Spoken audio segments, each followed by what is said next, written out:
These are the latest developments in the story involving Brandy, Whitney Houston, and the note that has haunted this industry for over a decade. Clive Davis is dead, and with him gone, the silence that kept a lot of people in line is finally starting to break. Nobody could get Brandy to breathe a word about what Whitney Houston slipped her during that interview. He's like my dad in a lot of ways. Once he and I got together, I knew that the combination was going to be magical. Sitting next to me right now is the best singer in the same interview that turned out to be one of the last times anyone would see Whitney alive in public. Brandy swore she would carry it forever, but that promise had an unspoken condition attached to it. As long as Clive Davis remained alive, still powerful, still capable of doing to Brandy what people believe he did to Whitney, that note was staying private. None of that matters now because Clive is gone, and Brandy is coming forward with what that note actually said, claiming it points directly to foul play in Whitney's death. Every part of this story needs to be told, so let's get into it. 94 years old, in his own home in Manhattan, after a battle with respiratory problems. That is how Clive Davis left this world, and his publicist confirmed it publicly.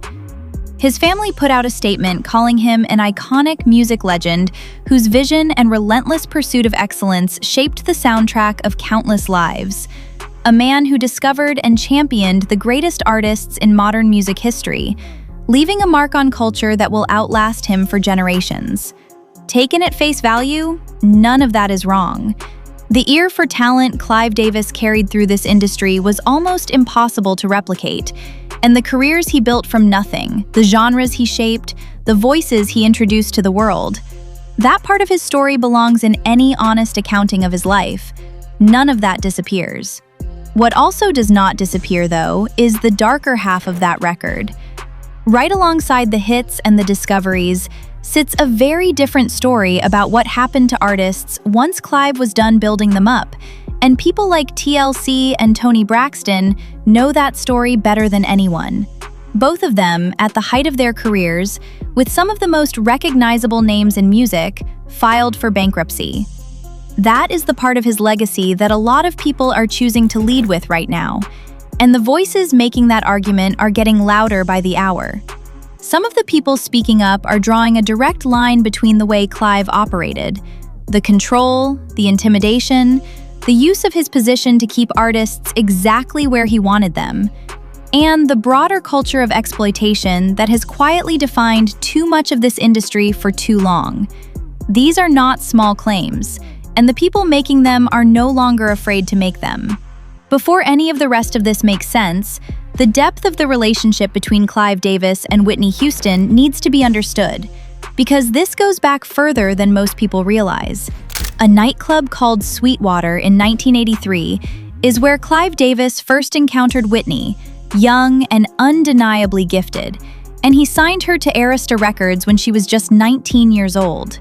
Early on, Clive positioned himself as something close to an industry father figure for her, helping shape her self-titled debut album, connecting her to the right people, and building the professional foundation she needed to launch. That debut album went on to move 25 million copies worldwide, and in those early years, Whitney spoke about Clive with real gratitude. She wanted to understand what made a hit record, what made her special as an artist, and Clive Davis was the one giving her those answers. That changed when Whitney's success grew bigger than either of them had planned for, because the mentor relationship quietly shifted into something that looked a lot more like a power structure. His knowledge of the industry had stopped functioning as a resource for her and started functioning as a ceiling. 1987 is where you can see it most clearly.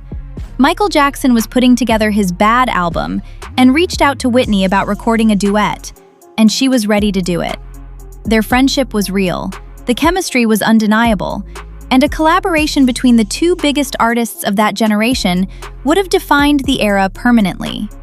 Arista Records blocked it, citing scheduling conflicts, and then it happened a second time with another track. Whitney wanted Michael on the song, Michael was interested, and scheduling conflicts shut it down again. Whitney believed those collapses were deliberate, and when you consider what a close working relationship with Michael Jackson would have shown her, the logic holds. Michael wrote his own songs and owned his masters, operating with a level of independence and financial control that almost no artist of that era enjoyed.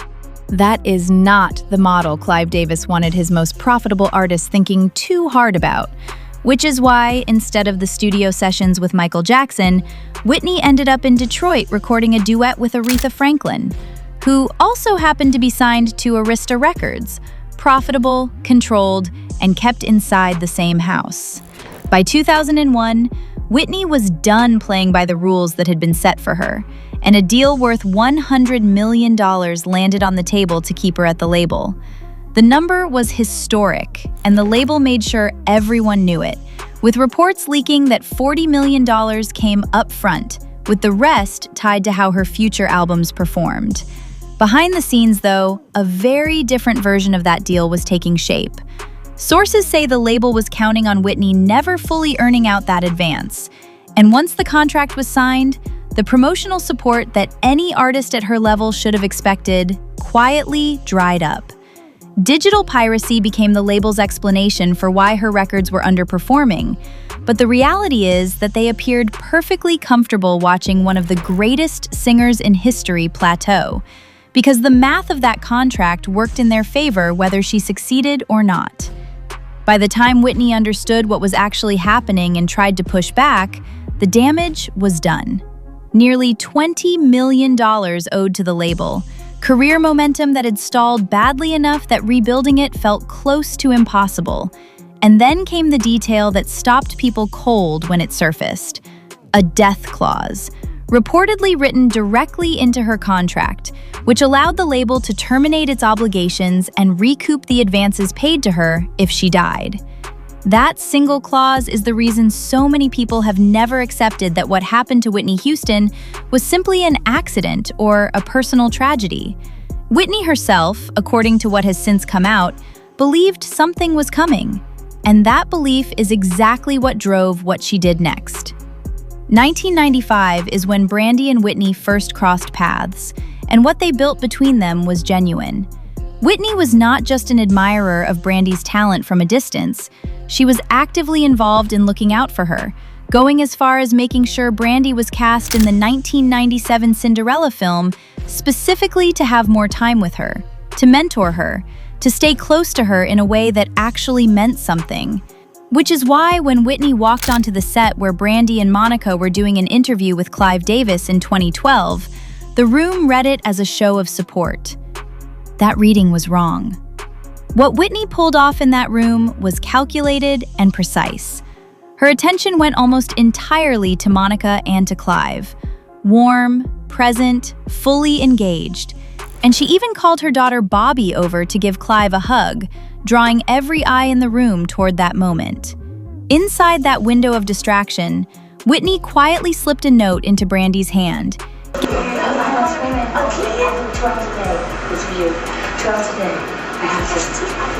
Giving her just enough time to read it and pull herself together before anyone noticed. After the cameras stopped rolling, Brandy got on a 3-hour phone call with Whitney, and 2 days after that call ended, Whitney Houston was dead. For years, Brandy's position on the note never changed. The only piece she ever offered publicly was that Whitney told her she was going to get better, which made the loss harder to sit with, not easier. But grief was not the only thing sealing her lips. Fear was doing a lot of that work too. The very real belief that speaking up would put a target on her back, the same way people believe it put one on Whitney's. With Clive Davis gone, none of that fear has the same weight anymore. Around the time of that 2012 interview, Monica had been working closely with Clive Davis and was seeking his blessing before moving forward with the collaboration she was building with Brandy. Reports say that part of what drew Clive to that interview in the first place was an interest in getting closer to Brandy, potentially angling toward getting her into a deal with a label operating under his control. Whitney found out about that plan, and her response was to move immediately. The note, according to what Brandy is now disclosing, was a warning: direct, clear, and urgent. Stay away from Clive Davis. Do not let him near your career. Run and do not look back. Whitney had lived through what it actually meant to exist inside his world, to be shaped by him, to have her collaborations killed, her independence boxed in, and her financial future slowly dismantled from the inside. And she was not going to let Brandy walk into the same situation without at least making sure she saw it coming. The warning carried that kind of weight, partly because of how the control had operated from the very beginning. When Whitney was starting out, most of the staff placed around her were people Clive had worked with before, framed as a professional foundation to support her. But those were also people whose first loyalty ran back to him rather than to her. The structure was not loud or obvious. It was quiet, embedded, and nearly invisible until it was already too late to undo. Brandy held that note for over a decade, and now, with the man at the center of it no longer in the picture, she is saying out loud what it contained, and claiming it stands as evidence of foul play in what happened to Whitney. One detail has never stopped circulating since the night Whitney died, and it deserves to be stated plainly.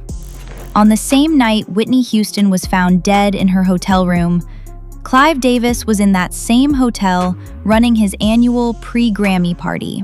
Word spread through the building about what had happened, and the decision was made to keep the party going. His explanation was that Whitney had loved that night more than almost any other, that it was one of her favorite events of the year, and that honoring her meant going on with it. For one group of people, that explanation landed. For another group, especially those who had been watching this story unfold over years and connecting the threads of it, what it looked like was something else entirely.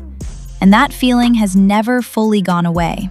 Years of loyalty, record-breaking albums, and a career that generated money on a scale most people can barely imagine. That is what Whitney Houston gave to Clive Davis. What came back to her, based on everything that has since surfaced, was a career kept on a tight leash, collaborations killed at the moments they would have meant the most, a contract that sources believe was designed to trap her, and a team placed around her that answered to someone other than her. She still found a way to warn the person she was closest to. In a room full of people, with Clive Davis standing right there, Whitney engineered a distraction, slipped a note into Brandy's hand, and made sure at least one person she trusted understood what was really happening. Brandy carried that warning quietly for more than a decade, not out of indifference, but because the man the note was about had the power to make things very hard for anyone who stepped out of line. That man is gone now. Artists are reportedly getting ready to come forward. Brandy is talking. And the full story of what Clive Davis's time in this industry actually looked like, beyond the Grammy parties and the platinum records, is being put together in real time by the people who lived through it. Let me know in the comments what you think about all of this. Make sure you like and subscribe, and I will see you in the next video.